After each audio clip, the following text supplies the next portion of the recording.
누가복음 14장 7절에서 24절까지의 말씀을 저와 여러분이 교독하도록 하겠습니다. 청함을 받은 사람들이 높은 자리 택함을 보시고 그들에게 비유로 말씀하여 이르시되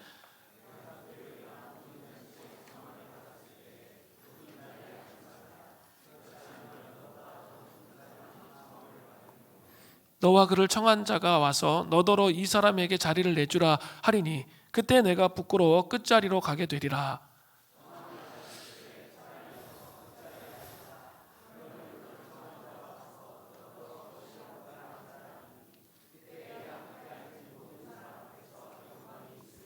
무릇 자기를 높이는 자는 낮아지고 자기를 낮추는 자는 높아지리라.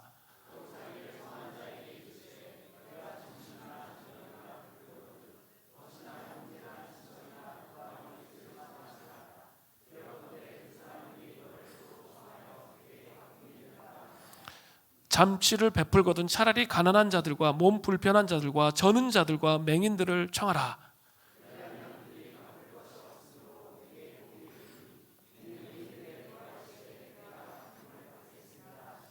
함께 먹는 사람 중에 하나가 이 말을 듣고 이르되 무릇 하나님의 나라에서 떡을 먹는 자는 복되도다 하니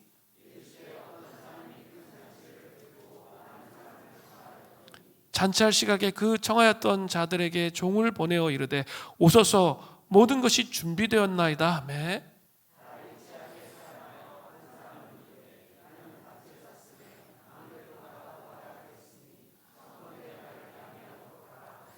또 한 사람은 이르되 나는 소 5겨리를 샀음에 시험하러 가니 청하건대 나를 양해하도록 하라 하고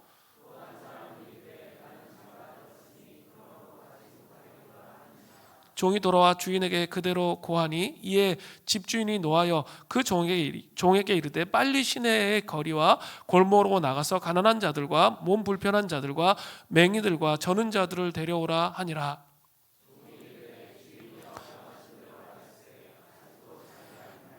주인이 종에게 이르되 길과 산울타리가로 나가서 사람을 강권하여 데려다가 내 집을 채우라. 같이 읽겠습니다. 내가 너희에게 말하노니 전에 청하였던 그 사람들은 하나도 내 잔치를 맛보지 못하리라 하였다 하시니라. 아멘. 오늘 설교의 제목은 하나님 나라의 패러다임을 소유하십시오 라는 제목으로 말씀을 증거합니다. 어느 작가가 자신이 경험한 일을 적은 글을 제가 본 적이 있습니다. 겨울이 깊어가는 어느 날이었습니다. 간밤에 내린 눈으로 길은 미끄러웠습니다. 모임이 있어 약속된 장소로 갔습니다. 사람들은 잔뜩 웅크리고 그곳에 모이기 시작했습니다. 들어오는 사람마다 한마디씩 했습니다. 무슨 날씨가 이렇게 추워? 올 겨울은 유난히 추운 것 같은데 길이 미끄러운데 눈이 좀 그만 왔으면 좋겠어. 뭐 이런 이야기들을 쭉 해나갔습니다. 추운 날씨가 달갑지 않은 사람들의 반응이었습니다. 그런데 한 여자가 방실거리며 들어오더니 봄이 가깝네요 라고 말했습니다. 그녀는 평소에 잘 웃는 여자였습니다.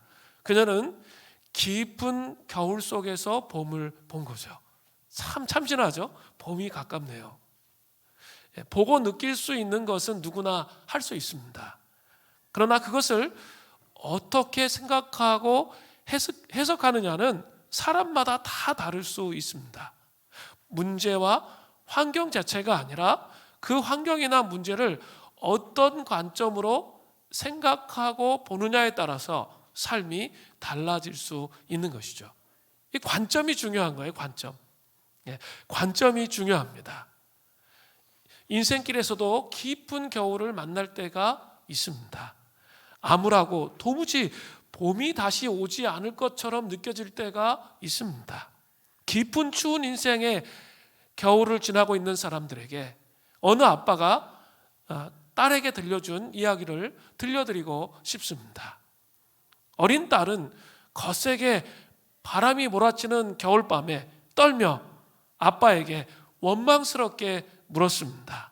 아빠, 하나님은 도대체 지금 무엇을 하고 계신가요?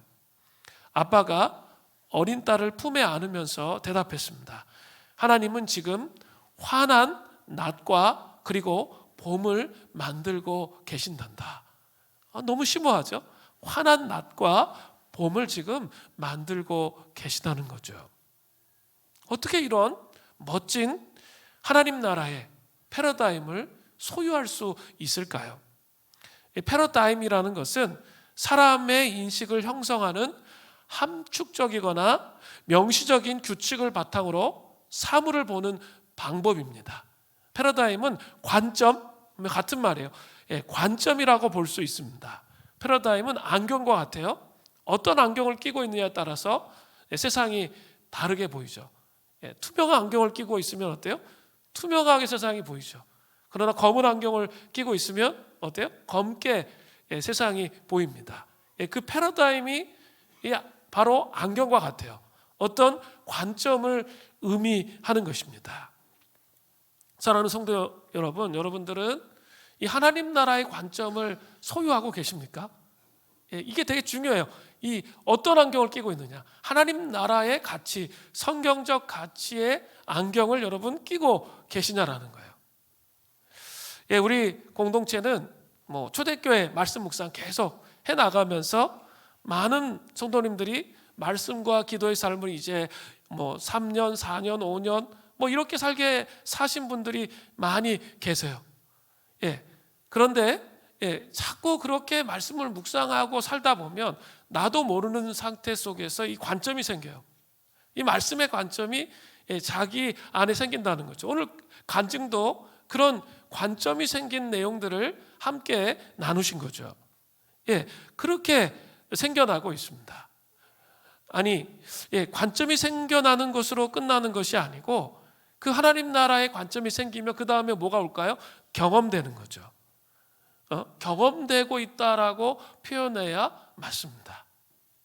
또 우린 지난 수년간 이 비전 트립을 통해서 투르키의 비전 트립을 통해서 비전 선교사를 입양했습니다. 그런데 이렇게 우리가 큰 그림의 하나님 나라, 열방을 다스리시는 위대하신 하나님 나라를 경험하는 것, 그것도 정말 중요해요. 그것이 없기 때문에 너무 작은 자기의 삶 속에 갇힌 삶을 살아가죠. 그러나 온 열방을 다스리시고 하나님의 시간표에 의해서 구원의 경륜이 완성되어져 간다는 것을 볼 수 있는 시각, 눈을 갖는 것은 너무나도 복된 일이에요. 그 눈을 반드시 여러분 갖고 계셔야 돼요.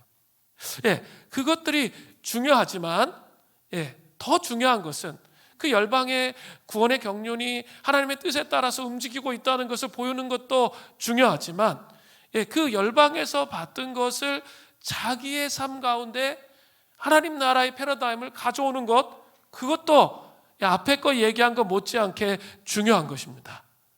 저는 이런 이야기들을 좀 많이 들었어요. 너무 큰 그림을 보았는데 자기의 삶을 어떻게 살아야 할지 모르겠다라는 이 고백은 사실 잘못된 고백입니다. 제가 늘 말씀드리잖아요. 한 영혼이 천하고 천하가 한 영혼이다. 이거에 대한 이 신학을 이 머릿속에 깊이 간직하는 게 중요해요. 내가 큰 하나님 나라의 그림을 본 것을 아주 작은 것에서부터 실천할 수 있어야 돼요. 그렇지 않으면 우리 힘으로 하나님 나라를 이루려고 하다가 오류를 보며요. 이렇게 여러분 이렇게 하나님 나라가 엄청 위대하게 이 땅 가운데 숨어있는 하나님 나라가 오고 있다는 것을 보면 거의 미쳐요. 이 말이 이해되시길 바라요. 정말 그것을 볼 수 있는 눈이 딱 생기잖아요. 그러면 나의 모든 것을 던져서 투자해서 그 삶을 살고 싶어 하는 마음이 들어와요. 터키 가서 우리 또 헤르누트 가서 그렇게 살았던 사람들의 삶의 모습을 눈으로 보는 거, 이렇게 영상으로 보는 게 아니라 눈으로 보면 정말 그렇게 나도 살아야지라는 생각이 든다는 거죠. 그런데 그렇게 살아야지 생각하면서 그냥 붕 떠가지고 자기의 삶의 현장에 와서 자기의 방식으로 하나님 나라를 이루려고 하면 반드시 에러가 나요. 오류가 생겨요. 안 이루어져. 그리고 하나님이 하시는 일은 뭘까요? 제가 늘 얘기하잖아요. 패대기 신학. 패대기 쳐져요. 내가 뭔가 내 열정으로 뭘 하려고 하면 하나님이 다 안 되게 하세요. 그리고 보여주셔놓고 완전히 바닥을 가도록 그렇게 하세요. 이건 경험해 본 사람들은 알아요. 예? 예, 바닥을 가게 하십니다. 그러면서 하나님이 우리에게 요구하시는 게 있어요. 하나님은 고난이 있는 아주 평범한 일상을 성실하게 하나님 나라의 패러다임으로 살아갈 때 아주 작은 하나님 나라를 조금씩 경험하게 하시면서 큰 하나님 나라의 그림에 나의 삶이 연결되도록 해주신다는 거예요. 이렇게 되기 시작하면 하나님 나라의 패러다임이, 하나님 나라의 관점이 우리의 가운데 깊이 경험되기 시작합니다. 우리 이렇게 그 하나님 나라의 관점 이미 모르지 않아요. 성경을 많이 읽었으면 머릿속에 다 있어요. 근데 그 머릿속에 있는 것을 가지고는 삶을 살아갈 수가 없습니다. 사라지지가 않아요. 그게 이제 종교적인 신앙생활을 하느냐, 영적인 생명이 있는 신앙생활을 하느냐의 차이점이에요. 다 알아요. 말씀 중요한 거 모르는 사람이 어디 있어요? 기도 중요한 거 모르는 사람이 어디 있어요? 다 안단 말이에요. 근데 그 아는 것이 중요한 게 아니라 아하의 경험. 아하의 경험. 이런 큰 그림 속에서 내 일상을 살아가다 보니까 말씀이 진짜 중요하구나. 이게 어디로 온 거죠? 머리에서 가슴으로 온 거예요. 그렇구나. 기도하는 것이 정말 중요하구나. 이게 머리가 아니라 가슴으로 느껴지는 거죠. 그게 하나님 나라의 패러다임이 자기 영혼에 들어온 거예요. 그렇구나. 나 혼자의 힘으로는 이 하나님 나라를 이뤄갈 수가 없구나. 한번 패대기를 쳐줘 봤기 때문에 그런 게 아니구나. 공동체와 더불어 이뤄갈 수 있는 것이구나. 이걸 인식하는 거예요. 그 아하라는 경험.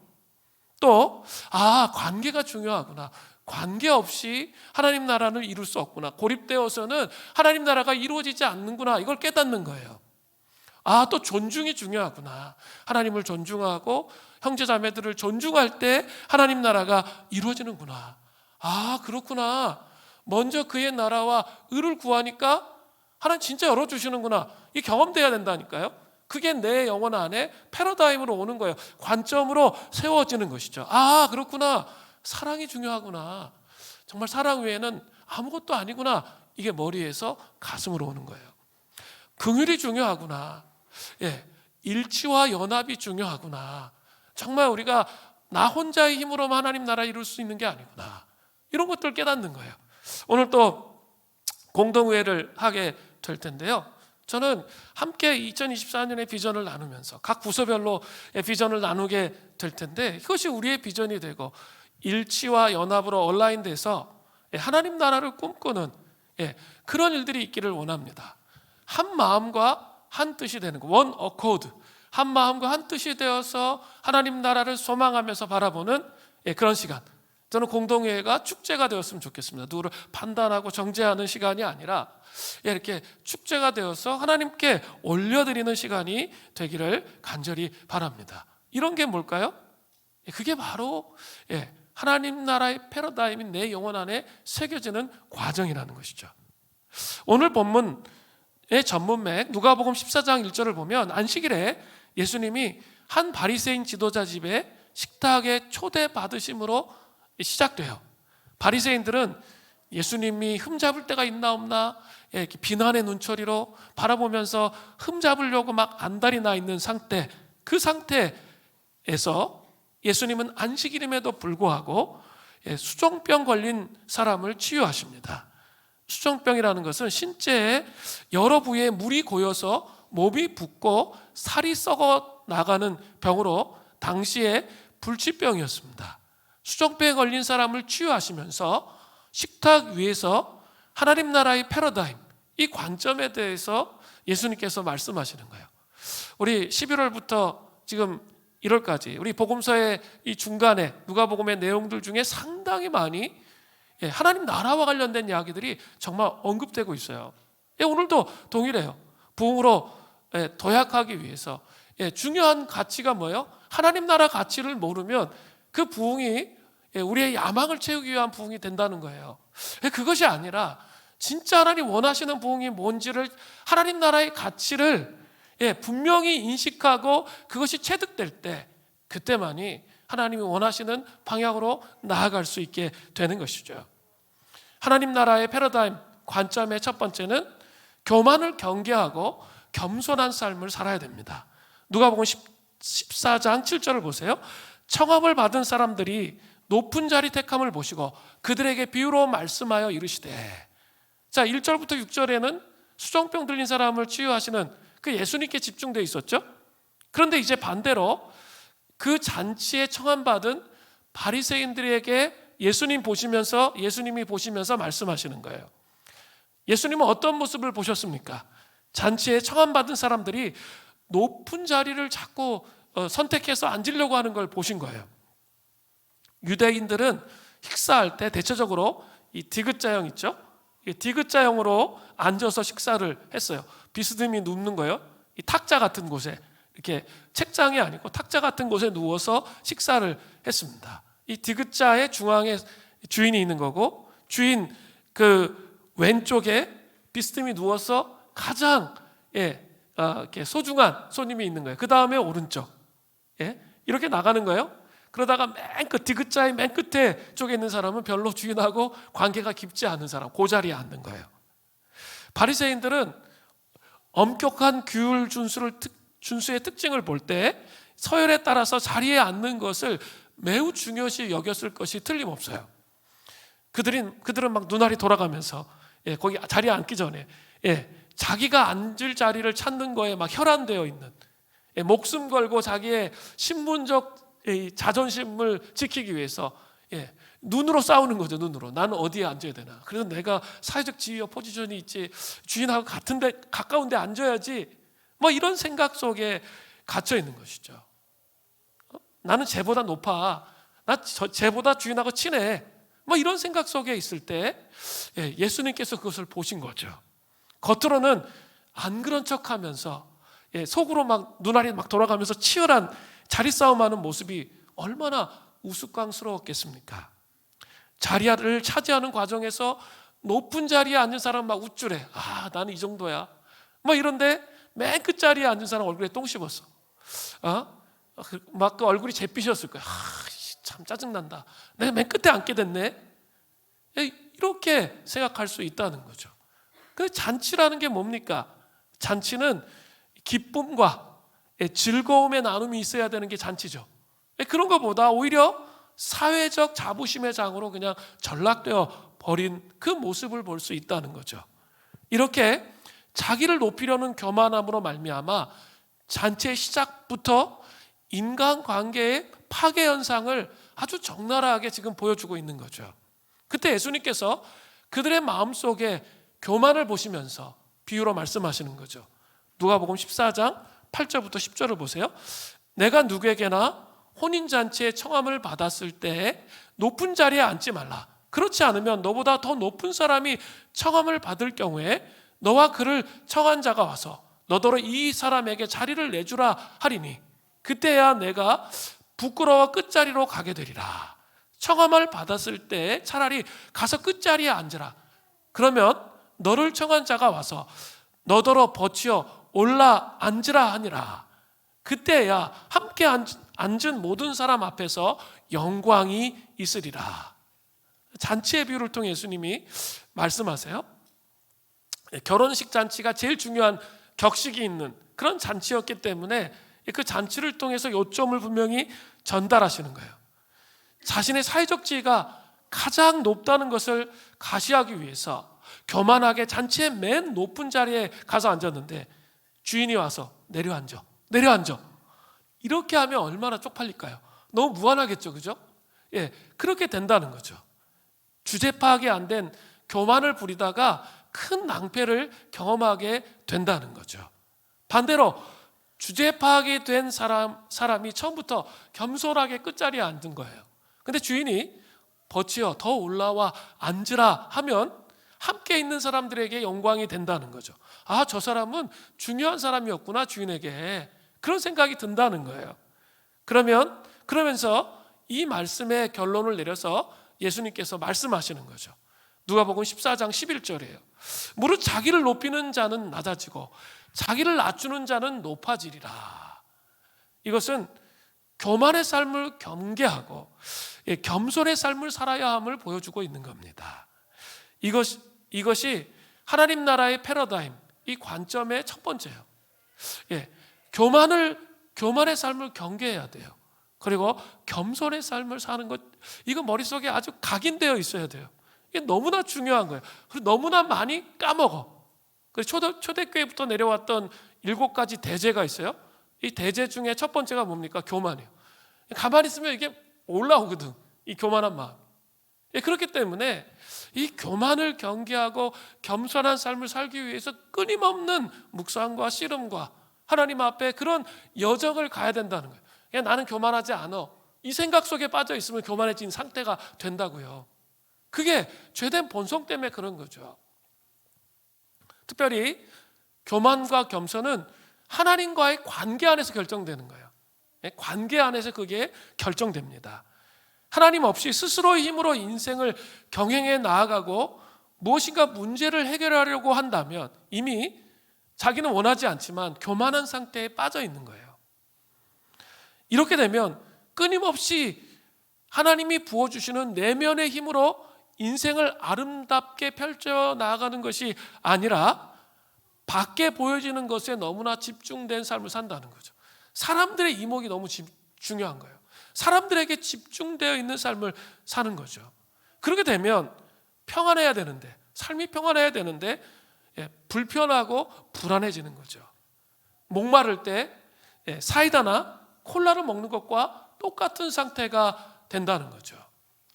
또 겸손하지 못하면 하나님의 말씀대로 사는 삶을 쉽게 포기하고 내가 하고 싶은 대로의 삶을 살기를 원합니다. 겸손하지 못하면 그냥 내가 원하는 대로의 삶을 살아갈 수밖에 없다는 거예요. 우리 청소년부 아이들이 우리 지금 일본에 시미즈에 가 있잖아요. 제가 이제 월요일 날 아침에 이제 보내면서 대표 기도를 해주려고 이제 모여서 이제 있는데 식사를 이렇게 하더라고요. 정신이 없더라고요. 그냥 날라가 높은 톤으로 아침부터 날라가면서 얘기하는 거예요. 그리고 정신없게 해가지고 그렇게 기도하고 이제 보냈는데, 보내고 나니까 놓고 간 게 너무 많은 거예요. 그걸 먹고 난 것도 안 치워. 그래가지고 남아있는 우리 사람들이 이제 그거 치우고 정리하고 그런 거예요. 가만히 생각해 보니까 우리 청소년 애들은 이렇게 집에서 이제 하나 둘이니까 너무 끔찍하게 이렇게 대하기 때문에 아무 일도 안 하잖아요. 그리고 이렇게 부모가 다 치워주잖아. 그러니까 그런 훈련이 전혀 안 돼 있는 거예요. 이렇게 잘 안 돼 있는 거예요. 근데 이제 가서 이렇게 우리 카톡으로 계속 오죠. 그래서 이렇게 보니까 가서 하는 일 보고 너무 감사했어요. 아싸, 주님 너무 감사합니다. 얘네들을 드디어 깨트릴 수 있는 기회가 됐군요. 가서 뭐 하냐면 이렇게 자기보다 어린 애들 눈썰매 하루 종일 끌어주고 이런 거 하더라고요. 이렇게 선교하러 갔는데 그런 거 하는 거예요. 앞으로도 계속 보내야 될 것 같아요. 그런 거 자꾸 시켜야 돼요. 그러면 어떨까요? 자기에게 집중돼. 그래서 이렇게 자기 힘으로 살아가려고 하는 교만을 깰 수 있는 거예요. 우리 어린 시절부터 그런 선교나 이런 거에 자꾸 노출시켜야 돼요. 이렇게 투자하셔야 돼요. 이렇게 돈이 많이 들잖아요. 근데 투자를 하면 애들이 이렇게 생각이 바뀌는 거죠. 이렇게 주님을 섬긴다는 것은 나를 깨트리고 다른 사람들을 섬겨가는 거구나. 이게 돼야 훈련이 되는 것 같아요. 이 집에서 이게 전혀 훈련이 안 되니까 이렇게 정말 이렇게 선교라는 특별한 장에서 자기를 위해 살 수는 없잖아요. 거기 선교, 그 명색이 선교인데 자기도 그래도 이렇게 선교사라고 파송돼가지고 거기 가까 있는데 자기 마음대로 못 하잖아요. 딱 걸렸어요. 그래가지고 가가지고 하루 종일 섬기고 축복해주고 맨날 그런 것만 하고 있더라고요. 이렇게 사진 보니까. 그래서 저는 내심 너무 감사하더라고요. 앞으로 계속 그렇게 보내가지고 뺑뺑이를 돌려야 이 아이들이 정말 자기를 위한 삶이 아니라, 이 교만한 삶이 아니라 다른 사람을 섬기는 삶을 살아갈 수 있게 된다라는 생각을 해보게 되었습니다. 또 베드로전서 5장 5절부터 6절을 보세요. 젊은 자들아, 이와 같이 장로들에게 순종하고 다 서로 겸손으로 허리를 동이라. 하나님은 교만한 자를 어떻게 하세요? 대적하시되 겸손한 자들에게 은혜를 주시느니라. 분명히 말씀하고 계세요. 하나님은 교만한 자를 어떻게 하신다고요? 대적하세요. 그리고 겸손한 자에게 은혜를 주세요. 그러므로 하나님의 능하신 손 아래에서 겸손하라. 때가 되면 너희를 높이시리라. 자, 보세요.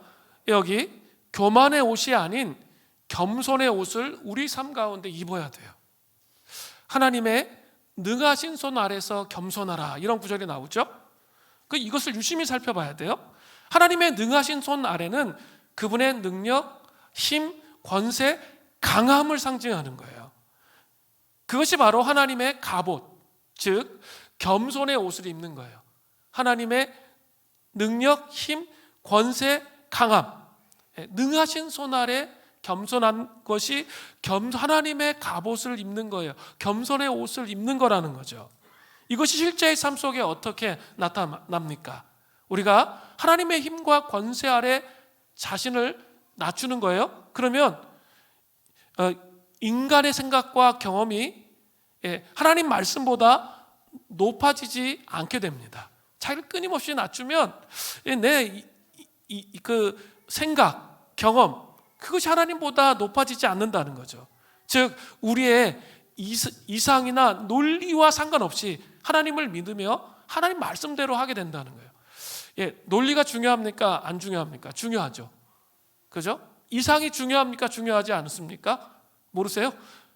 무뇌가 노브레인이 되라는 말이 아니에요. 크리스찬들은 그게 아니라 때로는 하나님이 그 이상, 그 다음에 합리적 생각, 그 생각을 깨뜨리실 때가 있다는 거죠. 그 합리적인 것은 맞는데 이렇게 얘기를 들어보면 기분이 나빠. 왜요? 합리적으로는 맞는데 뭔가 하나님이 원하시는 패러다임이 아닐 수 있다는 거예요. 이거 잘 아셔야 돼요. 네? 잘 아셔야 돼요. 그럼 무조건 그 합리성은 다 틀렸냐? 아니에요. 상식이 통해야 돼, 교회 안에. 거룩한 미 강성께 정성진 목사님은 하도 교회 안에 상식이 안 통해서 상식이 통하는 교회, 그게 모토였어요. 소통이 잘 돼야 되거든요. 그걸 얘기하는 게 아니에요. 상식이 통하는 교회가 돼야 돼요. 그러나 때로는 상식을 초월해서 하나님께서 역사하시고 운행하실 때가 있다는 거죠. 그것을 잘 캐치하는 눈과 능력이 필요해요. 그것은 언제 가능합니까? 하나님 말씀대로 살 때 그런 거예요. 겸손의 옷을 입을 때만 그것을 분별할 수 있게 되는 것입니다. 이 겸손의 옷을 입으면 경제 침체의 위기 속에서도 놀라운 은혜로 살아갈 수 있어요. 지금 막 경제적으로 침체돼서 어렵고 힘들다, 우리의 삶이 힘들고 어렵다는 얘기 많이 하잖아요. 근데 왜 경제적으로 침체가 되고 어려울까요? 그것은 정상적인 경제적인 수로가 막혀서 새롭고 창의적인 수로와 참신한 아이디어가 필요하다라는 뜻입니다. 그리고 우리는 이런 수로와 아이디어들을 생각해내는 사람이 되어야 한다는 거죠. 경제가 침체되었다고 해서 자원이 없는 게 아니에요. 잘 생각해 보세요. 경제가 침체됐다고 해서 자원이 없는 것이 아니라는 거죠. 뭔가 지금 막혀 있단 말이에요. 그럼 우리에게 필요한 게 뭐예요? 겸손의 갑옷을 입는 거예요. 그분의 능력과 힘과 권세로 강해지면 반드시 오는 게 있어요. 창조적 기름 부으심, 성령님의 창조적 기름 부으심이 와요. 그리고 하나님이 주시는 창의적인 전략이 나타나요. 여러분 이런 거 꼭 경험해 보셔야 돼요. 신앙생활이 나의 삶의 여정과 상관없이 종교적인 영향으로 몰아넣으면 이거 잘 몰라요. 그런데 진짜 삶의 영역 전체까지로 가잖아요. 그러면 반드시 하나님이 주시는 지혜와 기름 부으심이 있어요. 저는 그것을 창조적 기름 부으심이라 이렇게 말하고 싶어요. 우리 형제들 정말 말씀과 기도로 삶을 살아갈 때 방향이 있다는 거예요. 하나님이 나의 직장생활 속에 분명히 주시는 그 창조적인 수로가 딱 맡겨서, 경제적 수로가 더 이상 안 돼 이거로. 근데 하나님 주시는 창조적 기름 부으심으로 문이 확 열려지는 경험이 있어야 돼요. 제가 어저께 우리 동산지기 모임, 청년부를 드디어 내려놓고 오후 시간에 잠깐 우리 동산 모임에 우리 같이 식사하면서 같이 교제했는데, 교제하다가 같이 그런 나눔을 했어요. 우리 그 리더들, 우리 소그룹 리더들 보면 삶이 정말 희한하다고, 이렇게 2주에 한 번씩 리더 모임 나와가지고 아침 일찍 와가지고 물론 이제 그 다음에 밥 먹고 이제 얘기하고 애기 놀리느라고 집에 못 가가지고 저녁 늦게까지 있는 그런 상황들이 되긴 하지만 2주에 한 번씩 모임을 해야 돼요. 또 주일날 또 리더 모임을 해야 돼요. 그러면 도대체 직장 생활을 잘 할 수 있을까요? 그리고 이렇게 정말 그러니까 불신자들은 이렇게 퇴근도 안 하고 토요일날 주일날까지 락구락구 이렇게 펴놓고 잠자면서 일하는데 게임이 될까요? 안 될까요? 모르세요? 게임이 안 되죠. 근데 참 희한한 게 있어요. 얘기를 다 들어보면 한 사람 한 사람 얘기를 들어보면 리더하면서 하나님 앞에 자기를 내려놓는, 어떻게 보면 참 자기를 꺾는 그게 되게 어렵잖아요. 근데 그 내려놓고 꺾는 삶을 살았는데 얘기를 들어보면 다 이렇게 이렇게 하나님이 이렇게 여러 가지 문제에 대해서 문을 열어주시더라고요. 제가 참 신기했어요. 이렇게 그게 그렇게 열릴 게 아닌데 열려. 그런 얘기도 같이 나눴거든요. 정말 하나님이 문을 열어주신다. 이건 우리가 바라고 한 건 아닌데 하나님 열어주시는 거예요. 또 이런 부분이 이렇게 되고 이렇게 되고 이렇게 되고 열리고, 그런 간증들을 함께 나눴어요. 왜 그런 간증들이 있을까요? 내가 복음을 위해서, 주님 나라를 위해서 희생하고 헌신하는 삶을 살 때 하나님이 반드시 우리에게 주시는 게 있어요. 나 혼자 열심히 한다고 되는 게 아니에요. 정말 놀라운 통찰을 통한 창조적 기름 부으심이 와요. 그걸 잡아야 돼요. 그걸 잡아서 전개하면 반드시 하나님께서 우리의 삶을 통해서 역사하시는 것을 보게 돼요. 겸손의 갑옷을 입고 그 창조적 기름 부으심이 있기를 바랍니다. 이사야서 29장 19절 전반절에 보세요. 겸손한 자에게 여호와로 말미암아 기쁨이 더하겠고, 겸손한 자에게는 정말 하나님을 따라 순복하며 순종하며 하나님 앞에 관계로 씨름하면 기쁨이 더하는 삶이 된다는 거예요. 정말 이게 모험인데 삶이 하나님께서 문을 열어가시는 게 보여요. 그 경험을 내 삶의 현장 속에서 하게 된다는 거죠. 그게 부흥의 도약이에요. 삶의 현장 속에서 그 경험을 하셔야 돼요. 리더들 이렇게 제대로 인생을 살아가고 있나 막 그런 고민을 했는데 전 대박이었어요. 얘기 듣다가 너무 잘 살고 있더라고요. 이렇게 너무 감동이 되고, 그런 것들이 왜 가능하겠어요? 하나님이 기름 부어 주시기 때문에 가능한 거죠. 겸손한 삶을 일관되게 가지시는 은혜가 우리에게 있기를 바랍니다. 두 번째로 하나님 나라의 패러다임, 두 번째는 조건 없는 사랑을 흘려보내야 됩니다. 이제 예수님은 청한 자, 주인에게 초점을 맞춰서 말씀하고 계세요. 누가복음 14장 12절부터 14절이에요. 또 자기를 청한 자에게 이르시되 내가 점심이나 저녁이나 베풀거든 벗이나 형제나 친척이나 부한 이웃을 청하지 말라. 두렵건대 그 사람들이 너를 도로 청하여 내게 가품이 될까 하노라. 잔치를 베풀거든 차라리 가난한 자들과 몸 불편한 자들과 저는 자들과 맹인들을 청하라. 그리하면 그들이 갚을 길이 없으므로 내게 복이 되리니 이는 의인들의 부활 시에 내가 가품을 받겠음이라 하시더라. 자, 뭐라고 말씀하세요? 잔치를 베풀 때에 형제나 친척이나 부한 이웃을 청하지 말라고 말씀하세요. 이것은 그들과 관계 맺지 말라는 얘기일까요? 아니죠. 그러면 무엇입니까? 그들에게만 베푸는 삶을 살면 그것은 진정한 사랑이 아니라는 말씀이에요. 이것은 그들이 다시 이 주인에게, 잔치를 청했던 이 주인에게 빚을 갚으려고 초대하게 된다는 사실이에요. 우리 이렇게 축의금, 조의금 보낼 때 원칙이 있잖아요. 그 사람이 준 만큼, 그죠? 보내잖아요. 그렇게 하잖아요. 그것은 사랑이 아니라는 거예요. 또 우리 또 이런 경우들이 또 많이 있어요. 이렇게 교회 생활을 하다 보면 이렇게 정말 천성적으로 잘 섬기는 사람이 있어요. 그냥 몸에 배어 있어, 그냥 섬김이. 그런 사람이 있어요. 그런데 갑자기 내가 해준 만큼 본전 생각이 나는 거죠. 본전 생각에 대해서 내가 해준 만큼 안 해주면 갑자기 수가 틀리면서 갑자기 분노하면서 비난하면서 정죄하는 사람이 있어요. 그것도 하나님이 원하시는 섬김이 결코 아니라는 거예요. 자기 혼에서부터 나온 섬김에 불과하다는 거예요. 자기 기질적인 섬김이라는 거죠. 그것은 진정한 섬김이 아니에요. 해준 만큼 돌려받아야 된다는 생각이 있는 거죠. 그렇다면 무엇이 진정한 사랑입니까? 잔치를 베풀 때 13절에 보세요. 어떤 사람 데려오라고 되어 있어요? 가난한 자, 몸 불편한 자, 저는 자들과 맹인들을 청합니다. 왜 이들을 청하는 것이 진정한 사랑이 될까요? 14절 전반절에 그리하면 그들이 갚을 것이 없으므로입니다. 그들이 이 땅에서 우리에게 돌려줄 것이 없어요.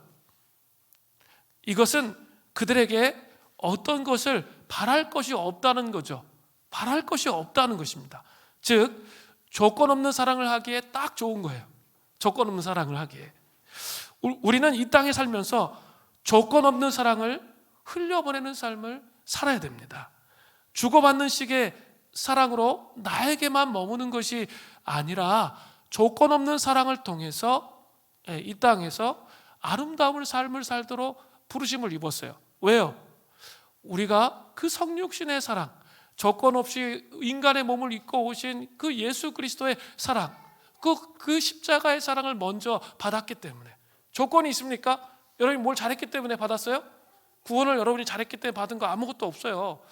조건이 없는 사랑을 받았기 때문에 그 사랑 안에서 조건 없는 사랑을 베푸는 삶을 살도록 그렇게 부르심을 입었다는 거죠. 공동체 안에서도 마찬가지입니다. 우리 공동체에는 사랑 헌금이라는 게 있어요. 그래서 이렇게 사랑 헌금 항목이 있죠. 그 사랑 헌금은 뭐냐면 누구에게 얼마 헌금합니다. 그렇게 딱 하면 재정위원회에서만 그 헌금의 내용을 알아요. 그리고 재정위원들이 그 헌금을 그 헌금한 사람한테 전달해 주는 거죠. 그리고 누가 전달해 줬는지, 누가 줬는지, 헌금했는지 얘기하지 않습니다. 그럼 전달해 주는 거죠. 그러면 어떻게 되는 거죠? 받은 사람 입장에서는 야, 이게 공동체의 사랑을 느끼는 거죠. 아, 내가 전혀 생각하지도 않았는데 정말 힘들고 어려운데 재정을 흘려보내는 거예요. 제가 막 최고 막 600, 700까지 흘려보내는 얘기들, 보고를 들었어요. 저도 재정을 들여다보지 않기 때문에, 그게 제 목회 원칙이기 때문에, 그 보고를 받습니다. 이렇게 큰 재정을 하면, 이렇게 헌금하면 뭔가 신상의 변화가 있는 거잖아요. 뭐 삶을 정리하는 게 아닐까? 뭐 이런 것들이 있기 때문에 목회적 차원에서 그건 알아야 돼요. 제가 이렇게 목회를 그렇게 배웠거든요. 그렇지만 누가 11조 하는지 전 잘 몰라요. 그리고 그렇게 모르는 게 선입관을 갖지 않는 것이기 때문에 좋은 성경적인 방법이라고 생각해요. 제가 정성진 목사님한테 그렇게 목회를 배웠어요. 그렇게 해야 된다고 생각하는데 사랑 헌금은 누가 헌금을 했는지 그거는 이제 들어요. 그런데 받는 사람한테는 누가 했는지 얘기하지 않습니다. 그러면 공동체가 흘려보낸 게 된 거잖아요. 그리고 그 사람한테 헌금한 사람에게 집중하지 않게 되잖아요. 그러면 그 조건 없는 사랑을 흘려보낸 게 되는 거죠. 그죠? 그래서 사랑 헌금을 공동체 안에서 많이 하시면 좋겠어요. 그리고 내가 드러나지 않고 그 사람한테 흘려보내면 내가 그 다음에 뭐예요? 보상을 하나님께로부터 받는 거예요. 이 땅에서 이렇게 생생나면서 도와주면 어떻게 되는 거죠? 보상을 이 땅에서 다 받은 거예요. 그렇게 하는 게 아니라 정말 내가 드러나지 않는 헌금을 하셔야 돼요. 그렇게 할 때 하나님 기뻐하신다는 거죠. 자, 그렇게 되면 예수님이 뭐라고 말씀하세요? 14절에 보세요. 내가 내게 복이 되리니 이는 의인들의 부활 시에 내게 갚음을 받겠습니다. 하나님의 심판대 앞에 서는 것을 말하죠. 하나님 앞에 심판대 앞에 섰을 때 하나님께서 우리가 조건 없는 사랑으로 사람들에게 흘려보냈던 것들 있죠. 그것에 대해서 주님이 기뻐하신다, 갚아 주시겠다, 그렇게 말씀하고 계십니다. 그 은혜가 우리에게 있기를 바랍니다. 마태복음 6장 46절을 보세요. 이런 말씀이 나와요. 너희가 너희를 사랑하는 자를 사랑하면 무슨 상이 있으리요? 세리도 이같이 하느니라. 자기를 사랑하는 사람을 사랑하는 거 누구나 다 한다는 거예요. 그죠? 동물도 있죠. 자기를 이뻐하고 좋아라 하면 그 주인을 좋아하잖아요. 그런 본능적인 감각이 있는 거죠. 그런데 우리 그리스도인들은 그런 자가 아니라는 거예요. 그렇게 살아가면 상을 받을 게 없다는 거죠. 원수까지도 때로는 정말 힘들게 하고 어렵게 한 사람들, 용서가 안 되기 위해서 날마다 씨름하고 십자가를 묵상해서 결국은 용서해내야 돼요. 그게 하나님의 부르심이에요. 그렇게 살면 뭐라고 되어 있죠? 상을 받는데요. 그 심판대에, 그 하나님의 심판대 앞에서 착하고 충성된 종아, 네가 정말 잘했구나, 사람들에게 드러내려고 한 것이 아니라 나를 정말로 섬기려고 했구나, 주님으로부터 칭찬을 받고 상을 받는다. 성경은 그렇게 언급되어 있습니다. 예수님을 진짜 사랑하면 그런 삶의 태도를 갖게 되는 거예요. 그런 회복의 역사가 있기를 바랍니다. 오늘은 우리 2024년 소그룹 첫 모임이 있는 날이에요. 그래서 이제 오늘 첫 모임이, 소그룹이 이제 오늘 공동회에 끝나고 있게 됩니다. 레리 크랩의 영혼을 세우는 관계의 공동체라는 책이 있습니다. 그 책에 나오는 내용인데, 저는 우리 소그룹의 나눔에 이런 도전을 하고 싶습니다. 레리 크랩이 그렇게 말해요. 서로의 모습을 있는 그대로 바라보십시오. 공동체 구성원들이여, 약점과 깨어지는 것을 두려워하지 마십시오.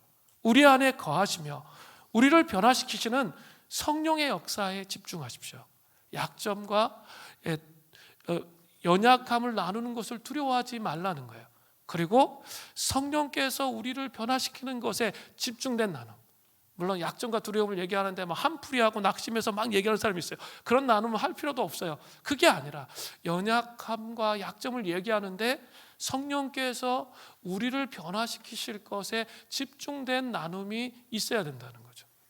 속으로 모여 앉아서 맨날 이렇게 그냥 직장 생활에서 하듯이 나누시면 안 돼요.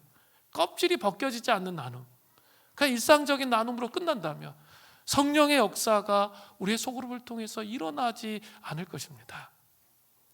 라르시 장애인 공동체 데이브레이크, 우리 헬린 아웬이 하버드 대학에서 그 공동체에 들어갔잖아요. 장반예가 설립한 그런 공동체입니다.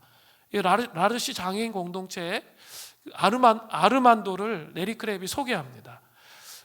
몸은 심하게 뒤틀리고 심각한 정신장애를 안고 있는 작은 아이 아르만도는 사람들을 치유하는 힘이 있습니다. 누구든 이 아이를 안으면 마음속에 감춰진 부드러움의 샘이 솟아납니다. 아르만도는 그저 눈빛으로 말합니다. 저는 당신을 하나님의 사랑으로 사랑합니다.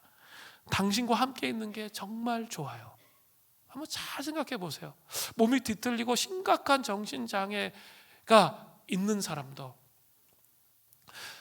성령의 능력으로 조건 없는 사랑을 흘려보낼 수 있는 거죠. 그래서 그 장애인 아르만도를 안고 있으면 그 안고 있는 사람들이 이 존재 안에 깊이 채워지는 그리스도의 사랑을 경험하게 되는 것이죠. 조건 없는 사랑을 흘려보낸다는 거예요. 우리도 소그룹 안에서 이러한 하나님의 사랑을 조건 없이 흘려보내기를 간절히 바랍니다. 우리 초대교회 영성 왜 했어요? 우리 존재 안에 하나님의 사랑을 깊이 경험해서, 그냥 내가 그냥 가만히 서 있는 것 자체가, 존재 자체가 다른 사람에게 기쁨이 되어지는 거죠. 여러분 그럴 수 있어요. 여러분이 예수 그리스도의 사랑의 은혜의 확신 속에 서 있으면 사람들이 그것을 느끼고 경험합니다. 그래서 전도가 되는 거예요. 그 사람에게 와서 물어보고 싶어요. 왜 그런 평안이 있는지, 왜 그런 기쁨이 있는지 묻고 싶단 말이에요. 그래서 변화되는 거거든요. 저는 우리 소그룹 안에 이런 일이 있었으면 좋겠어요. 그냥 삶에 찌들어가지고 맨날 불안해서 두려워서, 그게 아까 뭐라 그랬어요? 교만이라고 그랬죠. 그것을 깨뜨리고 겸손히 주님을 의지함을 통해서 존재 안에 같이 있으면 행복해. 그리고 그 사람 안에서 그리스도를 느끼는 거죠. 그게 전도예요. 그리스도를 느끼는 것이죠. 그런 조건 없는 사랑을 흘려보내시는 은혜가 있기를 바랍니다. 세 번째로, 하나님 나라의 패러다임 세 번째는 제대로 된 선택을 해야 됩니다. 예수님은 세 번째 비유로 말씀하세요. 누가복음 14장 16절부터 17절이에요. 이르시되 어떤 사람이 큰 잔치를 베풀고 많은 사람을 청하였더니 잔치할 시각에 그 청하였던 자들에게 종을 보내어 이르되 오소서 모든 것이 준비되었나이다 하매. 예수님은 세 번째 비유에서 하나님 나라를 큰 잔치에 비유하고 있습니다. 잔치에는 모든 것이 다 풍성하죠. 그리고 거기에는 웃음소리가 떠나지 않고 큰 기쁨이 있습니다. 예수님이 이 땅에 오신 이유는 우리의 기쁨과 자유를 억압하고 빼앗으려고 오신 게 아니에요. 그러니까 인생 다 산 사람처럼 막 코 껴가지고 예수 믿지 마세요. 그렇게 하시기 위해서 오신 게 아니란 말이에요. 더 풍성하게 해주시고 기쁨이 떠나가지 않게 하시고 정말 소망이 넘치도록 이렇게 하기 위해서 오셨는데, 우리는 겨우 그냥 율법적인 틀을 그거 못 지킨다고 죄책감 속에 빠져 있고 막 넘어져 있고 막 이렇게 막 그걸 속박이라 생각하고 이렇게 사는 거예요. 근데 진짜 속박은 뭔지 아세요? 죄의 속박이, 상처의 속박이 우리를 묶어서 우리를 고통 속에 있게 하고 진정한 자유를 누리지 못하게 하는 것입니다. 하나님은 하나님 나라의 잔치를 예수 그리스도로 말미암아 그 풍성한 잔치 안에 들어오도록 우리를 초청하셨다는 거죠. 우리가 그리스도 안에서 누리는 축복은 이 세상 어디에도 찾아볼 수 없는 귀한 것입니다. 우리 영혼을 살찌우는 영적인 축복이고 행복들입니다. 우리가 하나님께 기도하면 하나님은 하늘의 보물 창고로 우리를 초청하신다는 사실을 여러분 반드시 기억하시기를 바랍니다. 그런데 이런 놀라운 잔치에 예수님은 먼저 유대인들을 초청하셨습니다. 그들은 첫 번째 초청 때 다 잔치에 오겠다고 그렇게 했습니다. 첫 번째로 청했을 때 그렇게 했습니다. 예수님 시대에는 서로 소통할 수 있는 전화나 핸드폰이 없기 때문에 먼저 그것을 알리는 거죠. 그리고 이 초청에 가겠다고 응답한 사람들은 불가피한 경우를 제외하고는 반드시 두 번째 초청에 응해야 되는 거죠. 그렇지 않으면 그것은 적대감의 표현으로 간주할 수 있습니다. 이것이 그 당시의 관습이었습니다. 그런데 지금 초대에 응하겠다고 말했던 유대인들이 어떻게 합니까? 14장 18절부터 20절이에요. 다 일치하게 사양하여 한 사람이 이르되 나는 밭을 샀음에 아무래도 나가 보아야 하겠으니 청하건대 나를 양해하도록 하라 하고, 또 한 사람은 이르되 나는 소 5겨리 5쌍을 음해요 샀음에 시험하러 가니 청하건대 나를 양해하도록 하라 하고, 또 한 사람이 이르되 나는 장가 들었으니 그러므로 가지 못하겠노라 하는지라. 사람들이 다 일치하게 이 풍성한 잔치에 오는 것을 유대인들이 사양합니다. 첫 번째는 자기는 밭을 샀기 때문에 아무래도 나가보야겠다고 했습니다. 두 번째 사람도 소 5쌍을 샀기 때문에 시험하러 간다고 했습니다.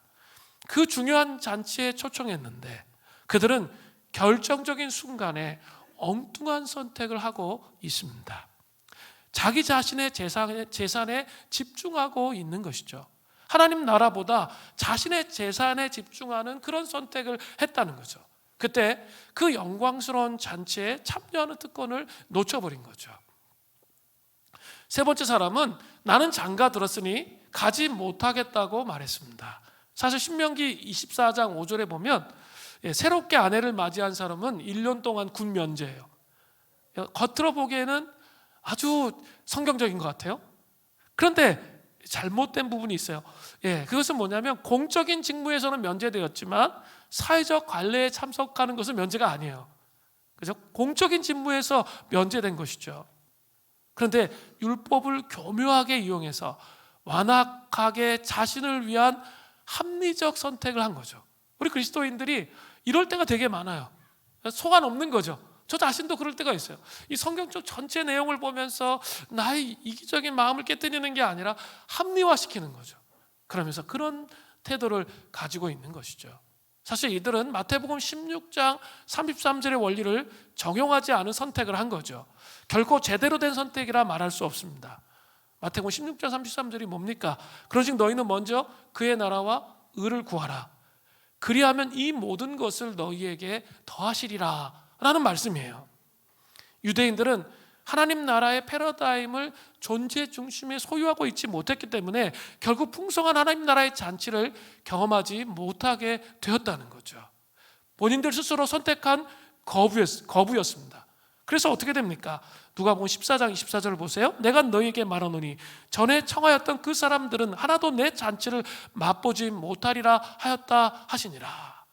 유대인들은 구약에 하나님 나라의 모형을 보았어요. 조금 맛보아 알았어요. 그런데 정말 정작 본론이 되는 예수님이 왔을 때는 그 풍성함을 보지 못했습니다. 모태신앙도 신앙생활 잘못하다 보면 이럴 수 있어요. 조금 맛보아 안 거죠. 그게 전부라고 생각하는 거죠. 그게 아니에요. 예수님을 개인적으로 자기의 구주로 영접하고 영적 여정을 가야만 누릴 수 있는 영광이 있다는 거예요. 그것을 누리지 못할 수 있다는 거죠. 주인은 이제 어떻게 합니까? 누가복음 14장 21절입니다. 종이 돌아와 주인에게 그대로 고하니 이에 집주인이 노하여 그 종에게 이르되 빨리 시내의 거리와 골목으로 나가서 가난한 자들과 몸 불편한 자들과 맹인들과 저는 자들을 데려오라 하니라. 그래 데려오라 하셨어요. 그리고도 여전히 자리가 남았어요. 14장 22절을 보세요. 종이 이르되 주인이여 명하신 대로 하였으되 아직도 자리가 있나이다. 그래서 주인이 다시 명령합니다. 14장 23절을 보세요. 주인이 종에게 이르되 길가와 산울타리가로 나가서 사람을 관건하여 데려다가 내 집을 채우라. 이게 뭘 얘기하는 거예요? 처음 된 자가 나중되고 나중된 자가 처음 된다라는 것을 보여주고 있습니다. 제대로 된 선택을 끝까지 일관되게 잘하는 게 너무 중요해요. 세상에서 가장 안타까운 사람이 있어요. 그냥 선택을 잘못해가지고 끝까지 일관되게 그냥 어둠 속에 있으면 괜찮은데 그래도 주님을 찾으려고 선택을 했다가 맨 마지막에 엉뚱한 방향으로 자꾸 빠지는 사람이 있어요. 이런 사람이 제일 불행해요. 또 반대로 이런 사람도 있어요. 이 감정 기복이 막 엄청나게 심해. 그래가지고 막 이렇게 왔다 갔다 하는데 결정적인 순간에 와 있어. 적어도 첫 번째, 두 번째부터 세 번째가 나요. 그죠? 세 번째가 나요. 결정적인 순간에 와 있어야 돼요. 일단은 결정적인 순간에 와 있다 보면 나중에 이 진폭이 줄어들기 시작해요. 그러면서 이제 요동하지 않고 갈 수가 있어요. 그렇게 가야죠. 그죠? 제대로 된 선택을 하나님 원하시는 것은 나의 삶 전체를 통해서 일관되게 가는 거예요. 지금 나한테 손해가 있다고 한다 할지라도 하나님의 방식을 선택하는 거예요. 그러면 나중에 보면 반드시 알게 돼요. 아, 그렇구나. 하나님의 선택은 후회가 없어요. 그리고 하나님이 원하시는 선택을 했을 때 있죠. 그 선택이 맞았다는 것을 나중에 반드시 깨닫게 돼요. 근데 내가 선택하는 것은 눈앞에 보이는 선택을 했을 때는 그것이 지금은 올바른 것처럼 보이지만 나중에 그게 돌아보며 잘못된 선택이라는 걸 알게 돼요. 그렇기 때문에 제대로 된 선택을 하기 위해서 뭐 하는 거예요? 말씀 묵상하는 거예요. 기도하는 거예요. 그리고 내 이 선택이 하나님 중심의 선택인 것이 될 때, 그런 것이 자라나기 시작할 때 여러분 삶에 후회가 없고 실수하지 않으 하시는 그 하나님을 만나게 된다는 사실을 여러분 기억하시기를 바랍니다. 하나님 나라의 패러다임을 소유한 하나님의 백성들이 되시기를 간절히 바랍니다. 우리 같이 오늘 찬양할 시간이 없어서 우리 같이 기도하겠습니다. 오늘 세 가지 말씀을 드렸어요. 먼저 두 번째, 조건 없는 사랑을 흘려보내야 합니다. 이걸 먼저 좀 생각하면서 기도하면 좋겠습니다. 예수님의 십자가의 깊은 사랑, 성육신의 신비가 내 영혼 안에 각인되어서 제가 조건 없는 사랑을 흘려보낼 수 있는 하나님의 사람 되게 하여 주시옵소서. 우리 주여 삼창으로 기도하겠습니다. 주여 주여 주여, 살아서 역사하시는 하나님 아버지, 주의 자비와 은총을 구합니다. 하늘의 문을 여시고 성령의 놀라운 은혜로 기름 부어 주셔서 하나님 조건 없는 사랑을 흘려보낼 줄 아는 하나님의 사람 되기를 원합니다. 성육신의 신비와 십자가의 사랑의 신비가 하나님 아버지 저희 영혼 속에 아버지 흐르고 넘쳐 흘러서 조건 없는 사랑이 사람들에게 흘러갈 수 있도록 도와주시고, 하나님 아버지 주님의 심판대 앞에 섰을 때 잘하였다 충성된 종아라는 칭찬을 받을 수 있는 하나님의 사람들 되게 하여 주시옵소서. 하나님께서 우리를 통하여서 영광받아 주실 것을 믿습니다. 하나님 아버지 은혜를 베풀어 주시옵소서. 우리 계속적으로 기도합니다. 하나님 나라의 패러다임 관점 두 번째는 교만을 경계하고 겸손한 삶을 사는 거예요. 날마다 주님과 동행하는 아버지 겸손한 삶을 살게 하여 주십시오. 그리고 그 삶을 통해 제대로 된 선택의 삶이 저희 심령 안에 있을 수 있도록 은혜를 더하여 주시도록 기도하겠습니다. 살아서 역사하시는 나의 하나님 아버지, 자비와 은총을 더하여 주셔서 하나님 아버지 교만을 경계하고 겸손의 삶을 살아갈 수 있도록 하나님 아버지 은혜를 더하여 주시고 함께 하시는 역사하심이 있을 수 있도록 하나님 책임져 주시고 붙들어 주시옵소서. 조건 없는 사랑을 하나님 아버지 제대로 된 선택의 삶이 하나님 겸손의 일관된 겸손의 삶을 통하여 하나님 제대로 된 선택의 삶이 저희 삶 속에 있기를 원합니다. 창조적인 하나님 기름 부으심이 하나님 내 영혼 안에 흘러넘치는 그런 놀라운 역사하심이 있기를 원합니다. 사랑하는 성도님들 안에 흘러넘쳐서 부흥의 도약으로 함께 나아갈 수 있도록 도와 주시옵소서. 하나님 나라의 패러다임을 소유하는 그런 놀라운 역사하심과 임재하심이 우리 가운데 있게 하여 주시옵소서. 하나님께서 책임져 주실 것을 믿습니다. 예수님의 이름으로 기도합니다. 아멘. 우리 다 같이 일어나서 내게 있는 향유옥화 부르시고 봉헌하고 봉헌 기도하고 축도하고 예배 마치겠습니다.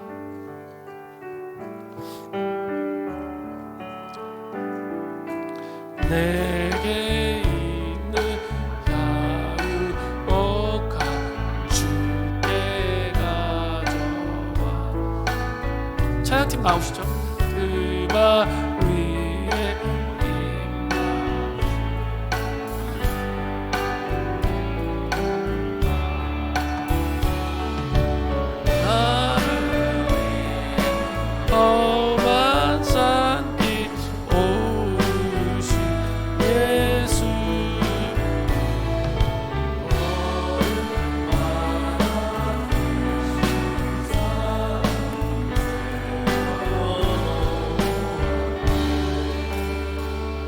사랑하는 주님, 하나님 나라의 패러다임을 소유한 하나님의 백성으로 살게 하여 주시옵소서. 오늘도 감사하여 주일헌금, 감사헌금, 11조헌금, 사랑헌금, 또 선교헌금, 선교펀드, 통일헌금, 장학헌금, 다음세대 펀드, 건축헌금으로 예물을 올려드립니다. 예물이 쓰이는 곳에 하나님 나라가 확장되게 하시고 예물 올려드린 모든 손길 위에 창조적 기름 부으심이 흘러넘치게 하여 주시옵소서. 예수님의 이름으로 기도합니다. 이제는 우리 주 예수 그리스도의 은혜와 하나님의 극진하신 사랑과 성령님의 교통감화 감동하심이 진실로 하나님 나라의 패러다임을 소유하기를 소원하는 물된 동산 수림교회 성도들 위해 영원토록 함께 하시기를 간절히 축원하옵나이다. 아멘.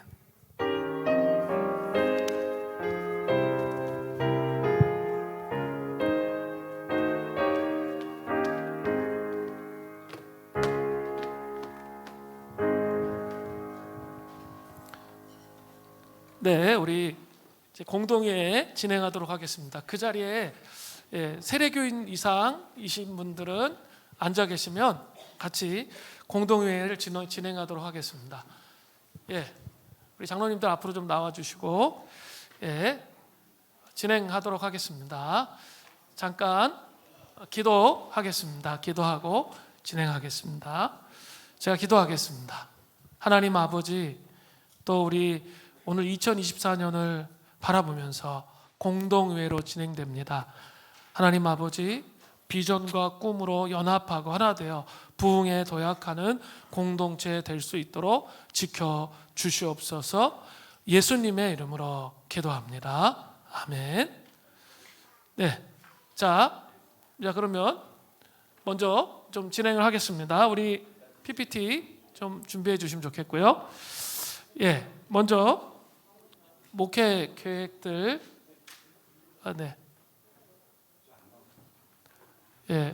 PPT.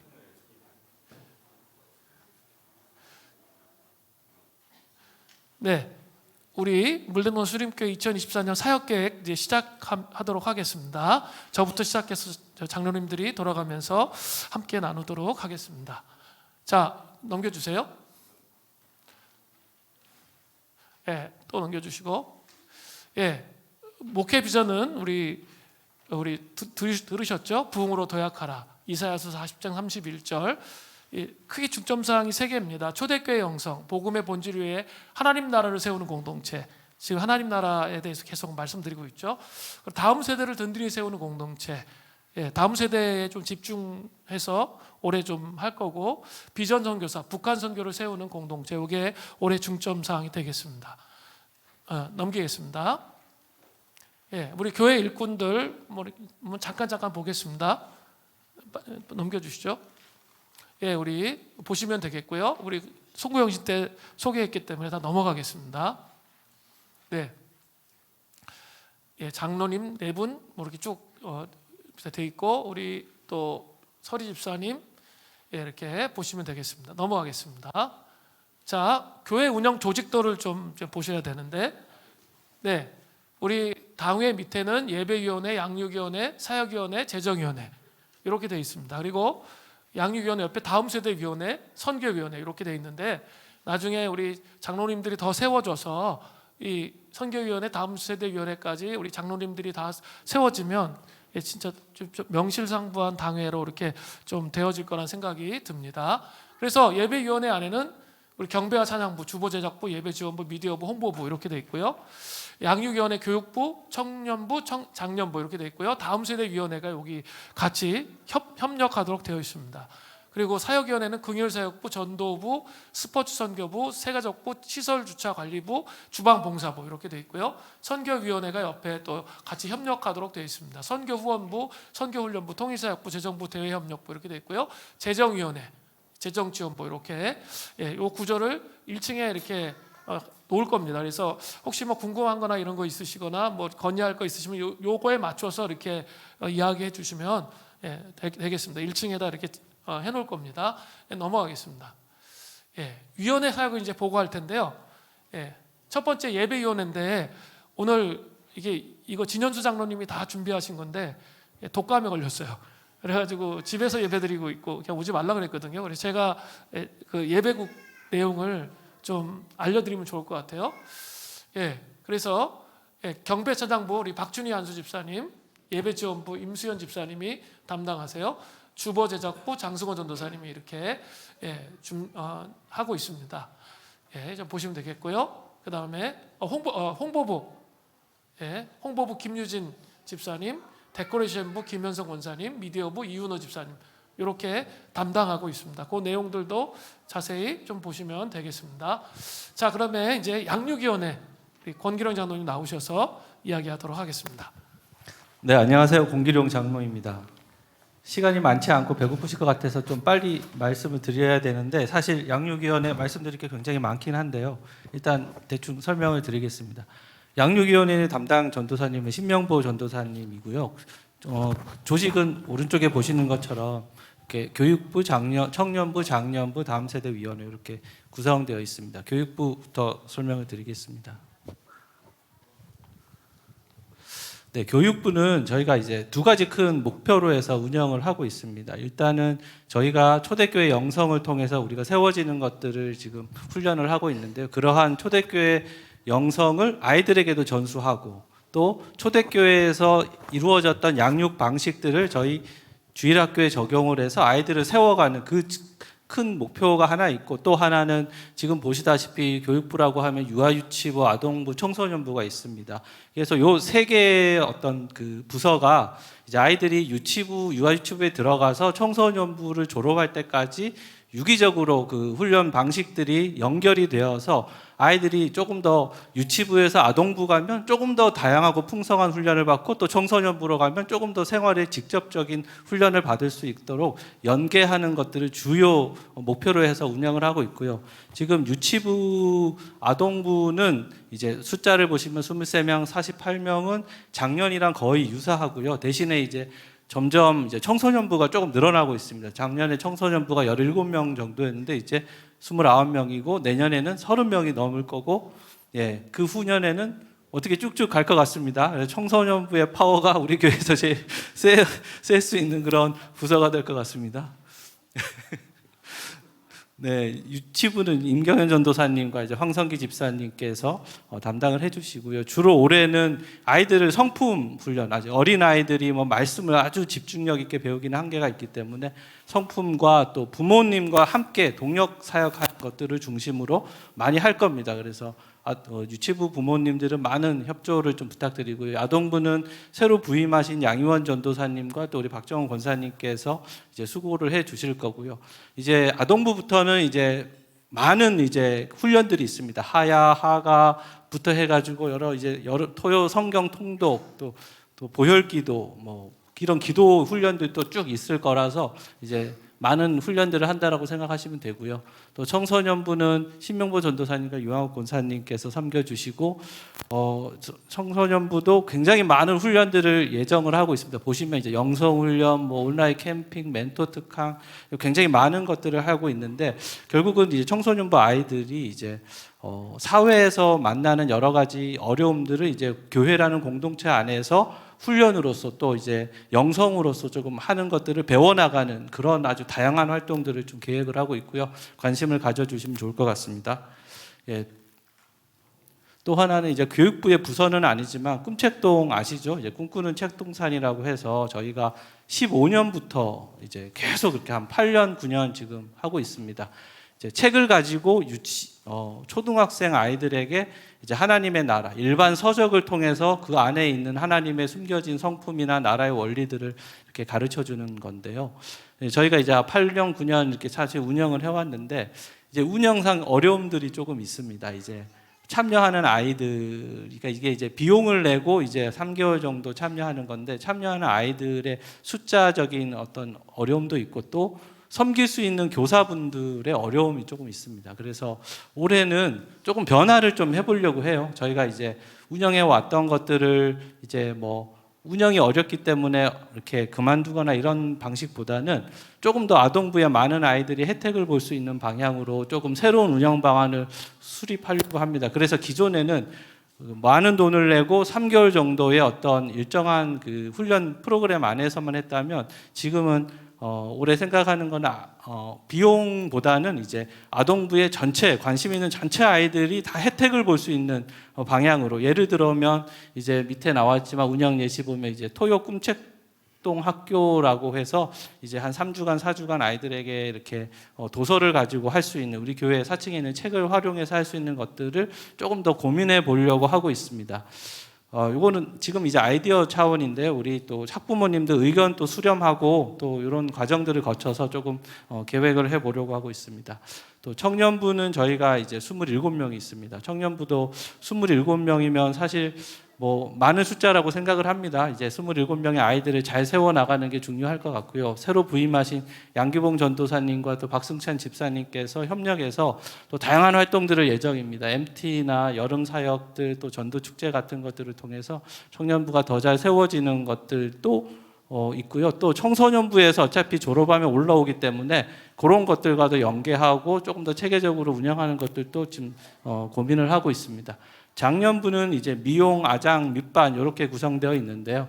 비용과 아장은 이제 이재 목사님과 또 김혁균 장로님의 그런 교육자 그룹과 또 이제 평신도 동산지기 그룹에서 같이 이제 여러 가지 훈련을 하고 있고요. 또 밑반은 사모님께서 섬겨주고 계십니다. 또 하나 이제 저희 중요한 게 이제 다음 세대 TFT라고 해서 저희 지금 이제 박재원 안수 집사님을 중심으로 해서 또 이윤호 집사님 또 우리 홈스쿨링 참여하는 네 분 권사님께서 좀 참여하셔서 진행을 해오고 있습니다. 요 다음 시대 TFT는 사실 2019년도 정도에 이제 저희 교회 다음 세대 비전에 대해서 구체적으로 어떤 그림을 그릴 수 있을까를 목적으로 발족이 돼서 어느덧 4년, 5년 이상 지금 이제 진행이 되고 있습니다. 그래서 주로 했던 활동은 아무래도 이제 저희가 대안적인 교육을 많이 꿈꿨기 때문에 이제 대안학교 설립에 대한 현안을 주로 이제 감당을 했고요. 그래서 올해 작년에 기억하시겠지만 23년 5월에 이제 유니스 학교와 MOU를 체결을 하면서부터 본격적으로 학교를 설립하는 그 실행 단계의 과정들이 작년 하반기부터 해서 쭉 진행을 해오고 있고 그 결과로 해서 올해 3월에 이제 대안학교가 실제로 이제 저희 교회 안에 세워집니다. 그래서 이제 보시면 2개 반이 이제 세워지는데요. 이제 유치부, 초등 저학년, 그러니까 초등학교 1, 2학년이 이제 한 반이 되고 초등학교 3학년부터 중등까지 저희가 고등부는 없어서 중등까지가 이제 한 반 2개의 형태로 해도 되고 총 20명이고 저희 교회는 15명의 아이들이 참여를 하고요. 외부에서 5명 아이들이 참여해서 이제 그렇게 3월부터 시작할 예정입니다. 뭐 이제 세워지면서 여러 가지 고민들을 하고 있습니다. 공간적인 부분도 저희가 3층, 4층을 쓰는 것들을 지금 검토하고 있고요. 또 실제로 학교가 세워지면 주중에는 아침 8시부터 저녁 6시까지는 사실은 학교가 운영이 돼야 됩니다. 그래서 이제 성도분들의 많은 협조가 좀 필요한 상황이 되기도 하고요. 그래서 세부적인 사항들은 여기 TFT에서 이제 박지원 안수집사님께서 아마 1월 하순에 이제 유니스 측과 세부적인 토의를 할 거고, 그 결과는 2월에 한번 세부적인 사항들까지 좀 공유를 드리도록 하겠습니다. 그것과 맞물려서 초대교회 영성 가정예배 세미나 드리는 것들도 계속 1년에 한 번 정도 할 예정이고요. 또 이제 실질적으로 대안학교가 세워져서 잘 운영이 되고 정착이 된다면 다음 세대 TFT는 또 어떻게 해야 되는, 어떤 모양으로 교회에 남아 있어야 되는가도 좀 아무튼 그런 것들도 고민할 예정입니다. 좀 오래 말씀드렸는데요. 많은 관심과 또 의견과 또 참여 부탁드리겠습니다. 예, 감사합니다.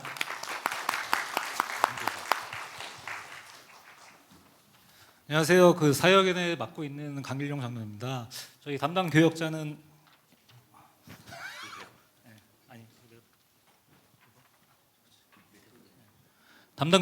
이재현 목사님이 맡고 계시는데요. 항상 회의 때마다 오셔가지고 위로와 격려의 메시지 주셔가지고 너무 감사한 것 같습니다. 저희는 대외적으로 이제 지역사회를 섬기고 대내적으로는 교회를 섬기는 부서고요. 지금 보시면 이제 국률사역부 박경재 안수집사님이 계속 그 부장으로 맡고 계시는데요.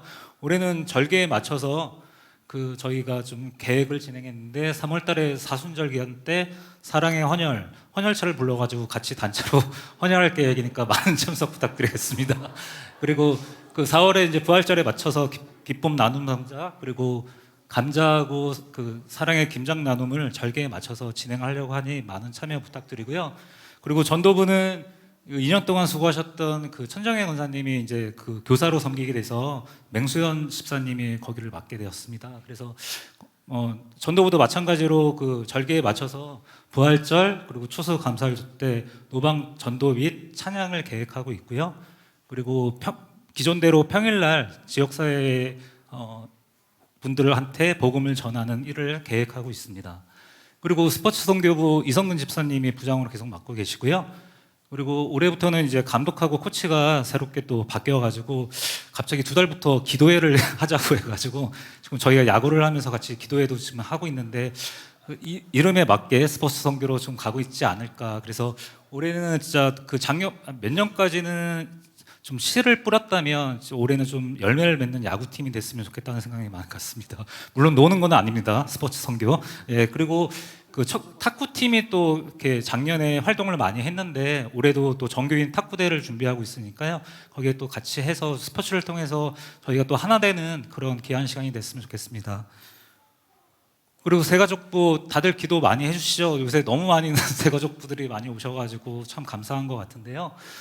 저희가 이제 새가족반을 운영하다 보니 장소가 좀 협소한 것 같다는 생각이 많이 들어서 혹시 그런 새가족 때문에 공간이 조금 이렇게 된다고 하더라도 좀 이해해 주시고요. 여튼 새가족부들이 많이 이렇게 정착할 수 있도록 많은 참여와 기도 부탁드립니다. 그리고 시설 주차관리부는 고영민 안수집사님이 지금 맡고 계시는데요. 그래도 다들 기도 많이 해주셔서 3층 공간이 다음 주 수요일 날 공사가 끝나요. 그래서 그래도 청소년부들이 예배 드릴 수 있는 좀 귀한 처소가 준비가 된 것 같아서 되게 감사하고요. 여튼 교회에 또 다른 시설이나 그런 보수할 곳 있다면 고영민 안수집사님한테 말씀해 주시면 저희가 또 최대한 쾌적한 환경으로 바꾸도록 노력하겠습니다. 그리고 끝으로 이제 주방 봉사부인데요. 권정은 권사님이 이제 부장으로 맡고 계시는데 다들 점심 너무 맛있죠? 예, 이분들의 감사합니다. 이분들의 섬김을 통해서 진짜 점심을 너무 맛있게 먹고 있는데 혹시 설거지 하느라고 힘든 분들 안 계세요? 저희 주방 봉사에 들어오시면 설거지 면제거든요. 그러니까 항상 주방 봉사에 들어오셔서 좀 많은 지원 부탁드리겠습니다. 여튼 저희 사역위원회가 또 한 해 동안 교회를 잘 섬기고 지역사회를 잘 섬길 수 있도록 많은 기도와 참여 부탁드리겠습니다. 감사합니다.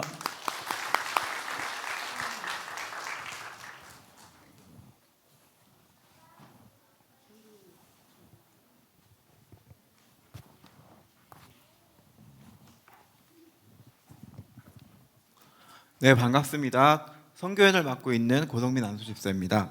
네, 저희 선교위원회는 담당 교육자는 장승호 전도사님이시고요. 그리고 위원장은 저입니다. 선교위원회는 총 5개 부서로 되어 있습니다. 그래서 선교 후원부에는 우리 이근혜 집사님이 수고해 주시고 계시고요. 그리고 새롭게 주은도 자매님을 차장으로 영입했습니다. 그래서 선교 후원부 활동은 저희 항상 보시면 카톡으로 우리 그 선교사님 기도 제목 이렇게 보고 계시잖아요. 이렇게 수고하고 헌신해 주고 계시고요. 그리고 선교 훈련부는 장승호 전도사님 부장이신데요. 우리 RGM 난민 선교상 공유해 주시고 그리고 선교사 파송 예배 준비해 주시고 계십니다. 그리고 통일사역부는 제가 맡고 있는데요. 북한 선교 관련 사역 협력 관리 진행하고 있습니다. 우리 또 재정부에는 원현주 권사님께서 수고해 주시고 계신데요. 우리 재정보고 및 관리, 또 게스트하우스 관리 등을 맡고 계십니다.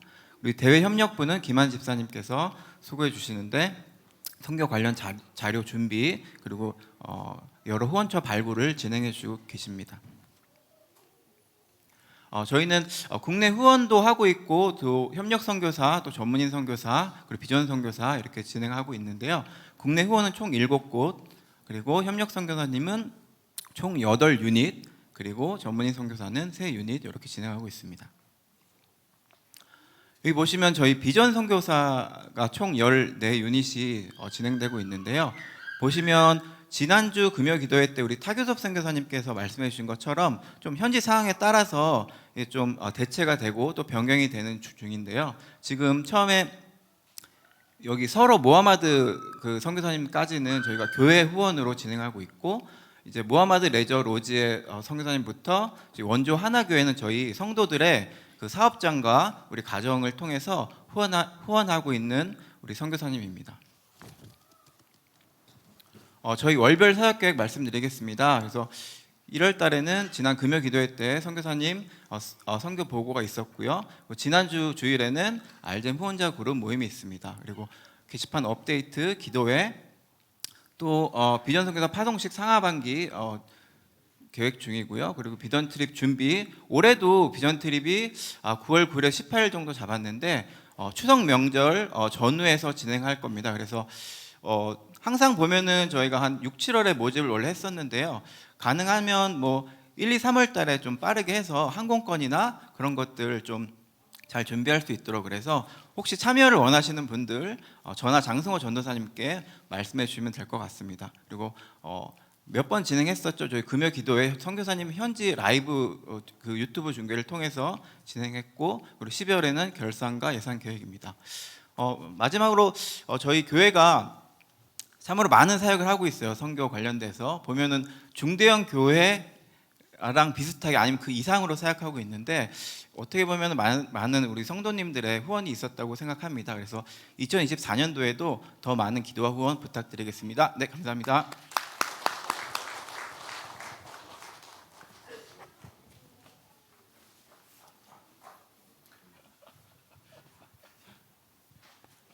안녕하세요. 재정위원 맡고 있는 김학균 장로입니다.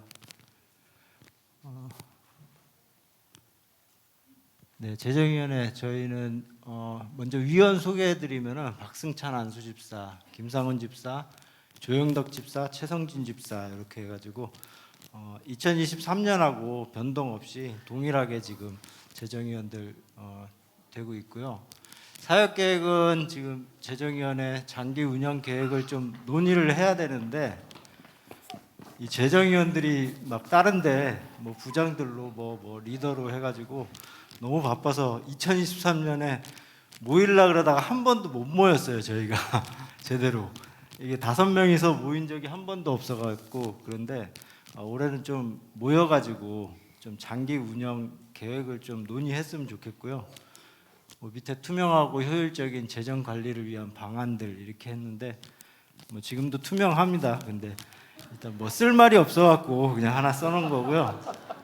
네, 2023년 결산 보고 드리면은 그 나눠드린 그 유인물에도 다 나와 있는 내용들이고 참고하시면 좋을 것 같고, 2023년에는 예산이 6억 7,700만 원 저희가 예산을 세웠었는데 헌금하고 이자 수입이 6억 8,800만 원 정도 들어와 가지고 예상보다 헌금도 많았고 그리고 2022년 2월금 그게 한 2억 8천 정도 있어 가지고 9억 6,800으로 결산이 됐고요.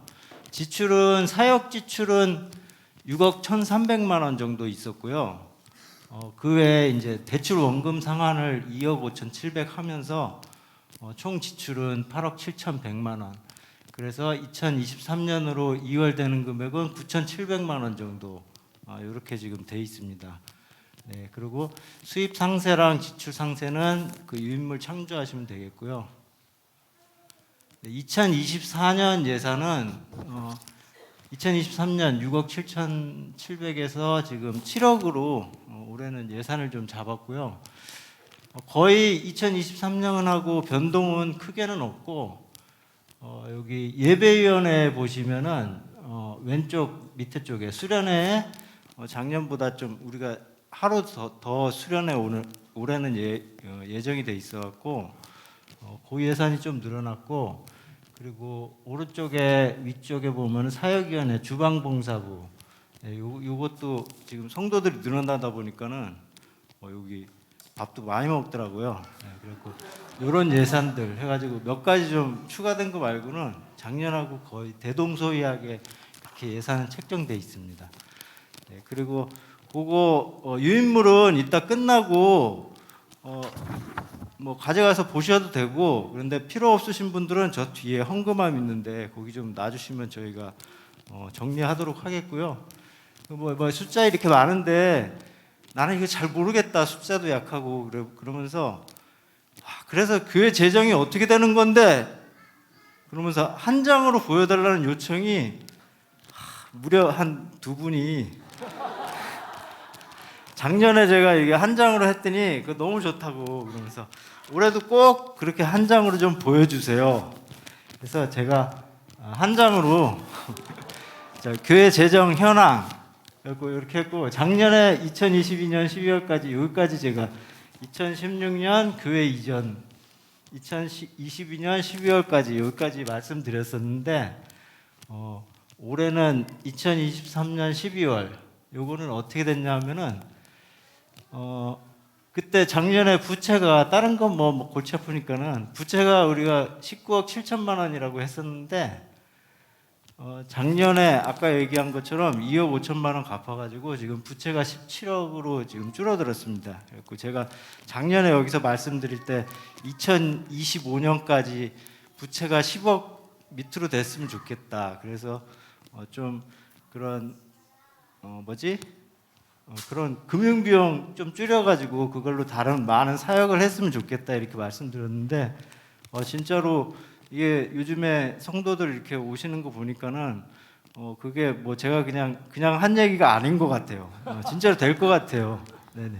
그래가지고 너무 기쁘고 이거 보시면서 어떻게 됐는지 2016년서부터 작년까지 우리에게 그 기름 부으심이 얼마나 있는지 한번 보시면 좋을 것 같습니다.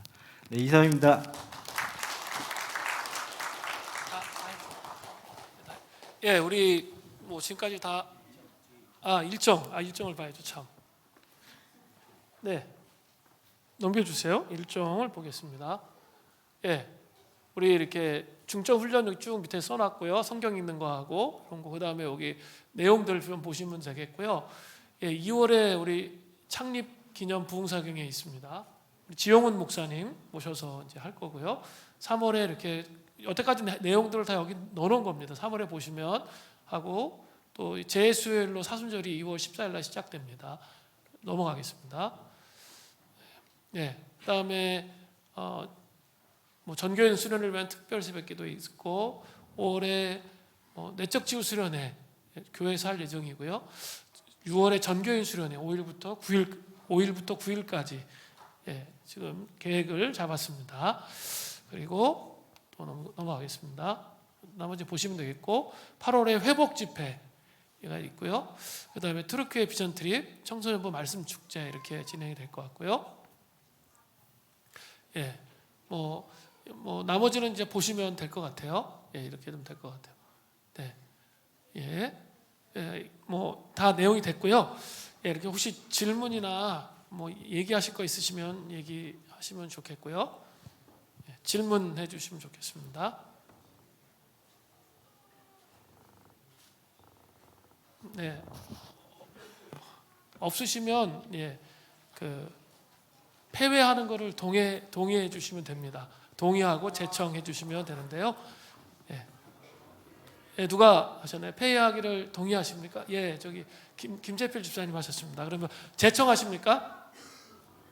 예, 고영민 집사님 하셨습니다. 가하시면 예 하시고 아니면 아니라고 하시면 돼요. 예, 마쳤습니다. 잠깐 기도하고 마무리하겠습니다. 하나님 아버지, 2024년에도 하나님의 은혜 안에 풍성한 열매 맺히는 공동체 되도록 지켜 주시옵소서. 예수님의 이름으로 기도합니다. 아멘. 예, 내려가서 식사하시면 되겠습니다. 감사합니다.